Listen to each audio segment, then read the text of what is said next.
My boyfriend won $20 million in the lottery and immediately broke up with me. Our social classes are different. You're too low for me. Then he turned around and hooked up with a coworker. I laughed. He forgot that the lottery ticket was from the previous draw. I rolled down the window of my Maserati and said to them, "You two are way too low for me. Let's break up." Luana just won $20 million in the lottery. Daniel stood in front of me, his expression smug as he spoke those words. "All because of that?" I asked, looking at him. "Of course. You've probably never even seen that much money, have you? My mom says there are different classes of people. Now that we've made it to the top, you and I aren't on the same level anymore." I couldn't help but laugh. 20 million, and they think they're part of high society. I didn't even have time to tell him that my dad owns several buildings that bring in more than $20 million a year in rent, not to mention his companies. But it's fine. Honestly, I was glad to get rid of someone like him. Better to cut ties early. No tears over love, just sleepless nights thinking about money. Daniel glanced at me. "By the way, even though you paid for the $50 lottery ticket, I'm the one who bought it, so don't expect a penny from me." He always had this habit of buying lottery tickets, dreaming of getting rich overnight. But when it came time to pay, he'd always have an excuse. His phone was dead, or his payment didn't go through, because the bank really cares about a few bucks, right? "My mom doesn't like you either," Daniel added. "She thinks you're tacky. Remember the last time you met her? You gave her some cheap no-name gifts. You embarrassed us." "You embarrassed yourself," I shot back. "God must have spilled wisdom all over the world, but your family held up an umbrella." I still remember the first time I met his mom. I gave her a pure wool scarf designed by an Italian luxury designer worth 5 figures and a bottle of French haute couture perfume. Now it's apparently a cheap no-name gift to them, like a catfish splashing water and thinking it's seafood. Daniel continued, "I won't argue with you, because I'm an elite. But since we're breaking up, let's settle things. Why don't you sell back the gifts I gave you?" Typical Daniel. Even winning the lottery doesn't change his stinginess. "No need. I still have all the stuff you gave me. I'll return every bit of it. Your $9.99 skincare set? I was too scared to use it in case it ruined my skin. That $19.99 shirt and tie set? I didn't want to wear it in case I broke out in hives. And that $10 box of bread? I was worried it'd make me sick, and not even the medical bills would cover it." The crowd around us burst into laughter. Daniel's face turned red as he snapped back. "Don't just bring that up. What about all the money I gave you? Didn't I send you cash?" "You sure did," I nodded, pulling out my phone to check the records. Valentine's Day, $5.20. 4th of July, $6.60. Christmas, $8.80. "You're so thoughtful, so generous." I laughed. "Even my cousin in elementary school gives me more than that. I used to think he was so sweet and attentive that I didn't care about the little things.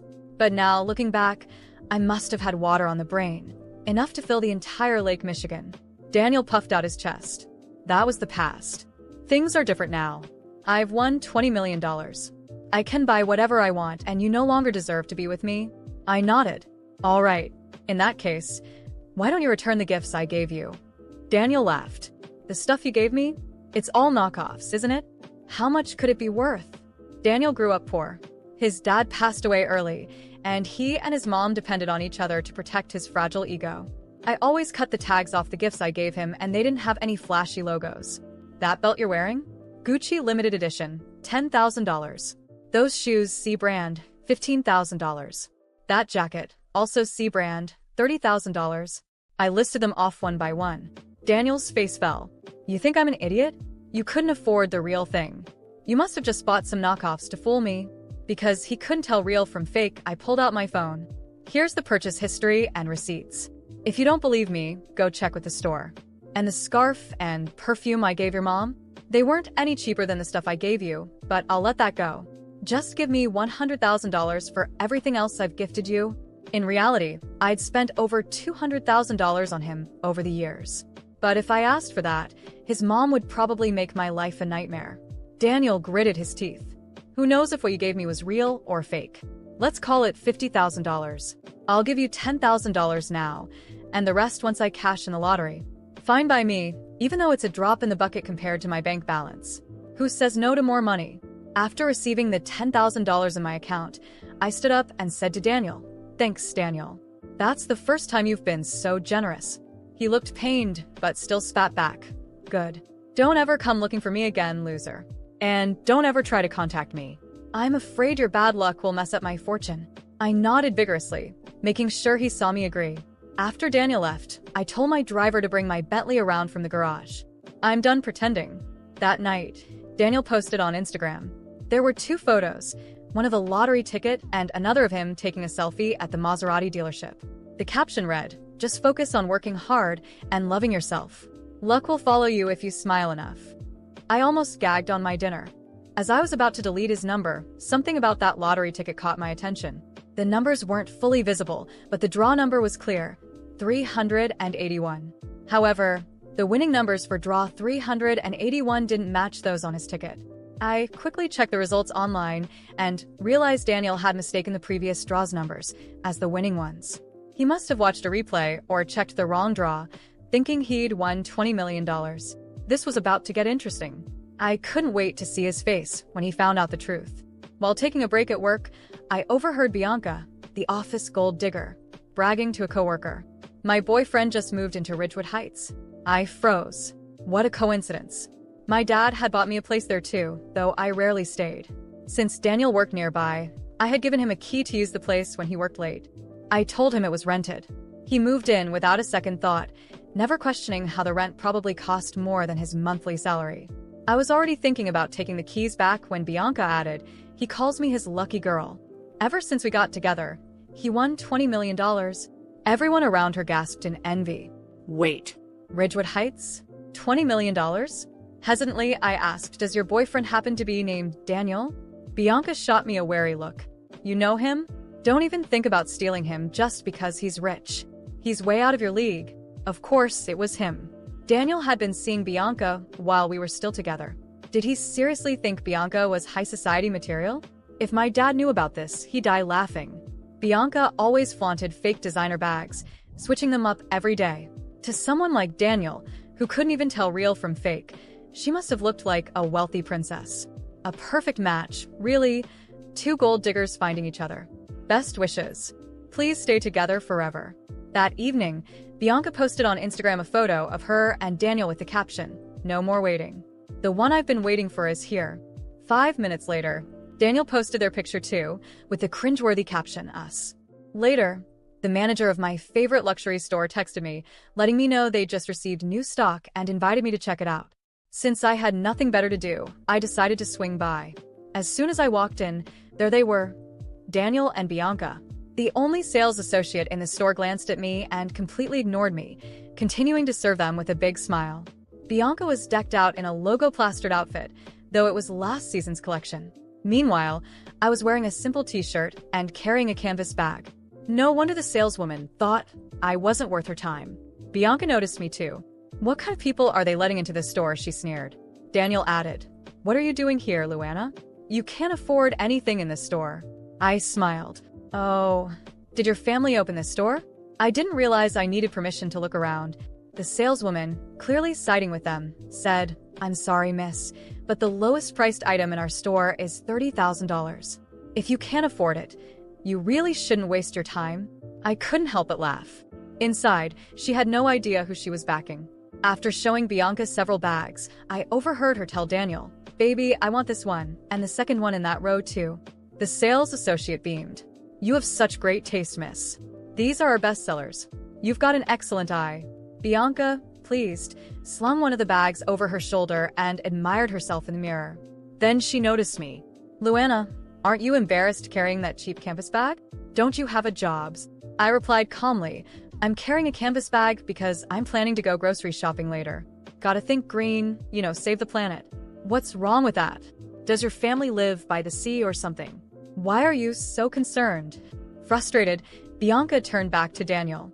"I want this one, that one, and the other one. I want them all." Trying to sound generous, Daniel said, "Buy them, baby." The saleswoman's eyes sparkled with glee. I picked up a black handbag to take a closer look, but the saleswoman stormed over. "I'm sorry, miss, but this is our latest model. It costs $150,000 and is only available to our VVIP clients. Please don't touch it. You might get it dirty." Bianca laughed. Luana, don't get your filthy hands on that bag. You couldn't afford it even if you sold yourself. I was about to fire back when a sharp voice came from the entrance. Who said Luana can't afford it? The saleswoman panicked. Manager, you're back. Amanda, the store manager, walked in and immediately apologized to me. I'm so sorry, Luana. I went to grab your coffee. This new employee didn't know any better. She turned to the saleswoman and added, Luana is one of our VVIP clients. She gets first pick of all new stock. Only after she passes on something can we offer it to other customers. The saleswoman's face turned pale as she hurriedly apologized. Daniel's face turned red. You must be mistaken. Luana is just a regular office worker. How could she be one of your VIPs? Don't let her fool you. Amanda glared at Daniel and Bianca. The threshold for being a VVIP at the store is spending over $1 million annually. She turned back to me. I'm sorry, but I'll have to ask these two to leave. We're closing the store for you. I was still processing the scene at the store when the door closed behind Daniel and Bianca. The manager, Amanda, escorted me to the VIP lounge, where I was offered a coffee and some catalogs of the latest collections. My initial plan was just to spend some time, maybe buy something to distract myself, but the humiliation Daniel and Bianca had just endured gave me an unexpected sense of satisfaction. No matter how much Daniel tried to climb the social ladder at others' expense, he would never understand what it truly meant to be at the top. As I flipped through the catalogs, Amanda approached me, concerned. I hope their behavior didn't ruin your experience, Luana. Should I send a formal notice to ban them from our stores? I chuckled. No need, Amanda. I think they've gotten the message. She nodded, visibly relieved, and returned to her desk. But inside, the idea of letting this go didn't sit well with me. Daniel wasn't just ungrateful. He had crossed boundaries I didn't even know existed. Bianca, on the other hand, was just an extension of him, someone as deluded as he was. If they were willing to dig their own grave, I might as well hand them the shovel. The next day, I went to the Ridgewood Heights apartment that Daniel believed was rented. He had decorated the space with cheap furniture, clearly trying to impress Bianca with a touch of luxury. It was laughable to me. Using the spare key he never knew existed, I let myself in. The place was empty. They were probably at work, or, in his case, pretending to have a job. I got straight to the point. I changed all the locks and left a formal notice in the lobby stating that the rental agreement had been terminated. While finishing the last adjustments, the building's maintenance guy approached me. Oh, so you're the owner? Mr. Daniel requested some changes to the apartment. He said it was a gift for his girlfriend. I smirked internally. What kind of man renovates a place he doesn't even own? Don't worry, I replied, smiling. There won't be any more changes. If he shows up, just have him contact me directly. The maintenance guy looked confused but nodded. That same day, I posted a picture on social media, a panoramic view of the apartment with the caption, "Nothing like coming back home after a long trip. Missed my little place." It didn't take long for people to notice. Bianca was the first to comment. Weird, I thought this was my boyfriend's apartment. I ignored the comment, but inside, I felt a wave of satisfaction. That evening, Daniel sent me an angry text. Luana, what are you doing? Why did you change the locks? This isn't fair. I replied calmly, Daniel, the agreement was temporary, remember? I decided to end it. You have a new life now. You don't need this place anymore. He tried to push back. But Bianca is already planning to move in here. You can't do this to us. I laughed but kept my response formal. Oh, I absolutely can. By the way, I suggest you find another place quickly. Ridgewood Heights isn't for everyone, you know? Daniel didn't respond, but I knew he got the message. Still, I knew he wouldn't give up easily, so I decided to prepare for the next steps. I called my lawyer and asked him to review any paperwork that could link Daniel or Bianca to the apartment. Everything was in my name, but I wanted to ensure there were no loopholes for them. In the following days, I noticed Daniel trying to save face on social media. He posted old pictures, pretending he was still living in luxury. Bianca, meanwhile, started flaunting handbags and shoes that were clearly borrowed or bought with money Daniel no longer had. Their lies were becoming more evident by the day. The final blow came one peaceful morning. I decided to stop by the office where Bianca and I worked. She was in the hallway, surrounded by coworkers, spinning one of her ridiculous stories. When she saw me, her smile vanished. What are you doing here? Thought you'd find it funny to show up after everything. I smiled. Bianca, sweetheart, I'm just here to pick up some documents. But since I'm here, I wanted to congratulate you. You really found someone who matches you. You're the perfect couple. So obsessed with status, you can't even see reality. The coworkers around her fell silent. Bianca tried to respond, but before she could, I added, "Oh, and just so you know, Daniel didn't win $20 million. He mixed up the lottery numbers. Maybe you should suggest he buy another ticket with the change from your fake handbags." Her expression changed entirely. For the first time, Bianca was speechless. I walked away without looking back, knowing their little charade was over. As I made my way to my car, I realized that revenge wasn't just about exposing them, it was about showing them they could never reach the level they pretended to be on. When I got into my car, I took a deep breath. Some people never learn, but I learned something valuable. Never underestimate the power of showing the truth, especially to those who live on lies. A few weeks had passed since the events that exposed Daniel and Bianca. Life moved on for me, but the consequences for them were swift and, to be honest, well-deserved. Starting with Daniel, his illusion of wealth crumbled as quickly as he tried to build his luxury life. After being kicked out of the Ridgewood Heights apartment, he attempted to rent a cheaper place, but without any real savings, he ended up moving back in with his mom. He tried to maintain the facade on social media, posting old pictures and pretending he still had money, but comments started rolling in. "Where's your rich girlfriend? What happened to the $20 million, Daniel?" He deleted his accounts shortly after. I heard that for a while. He went back to buying lottery tickets, hoping to make a comeback. Ironic, isn't it? Bianca, on the other hand, faced an even more humiliating downfall. The truth about her relationship with Daniel began to spread around the office. The fact that she had invested so much in a man who didn't even have the money he claimed became a running joke among coworkers. Some people started questioning how she could afford her designer bags and shoes on her salary. Eventually, she quit, unable to handle the stares and whispers. Rumor has it she's now trying to find another wealthy boyfriend, but her reputation precedes her. As for me, life has never been more peaceful. With the apartment free again, I decided to turn it into something meaningful. I converted the space into a kind of refuge for young women starting their careers who need a place to stay. Knowing I'm doing something valuable with what Daniel used as a way to show off has given me a sense of fulfillment that no amount of money could buy. Social media?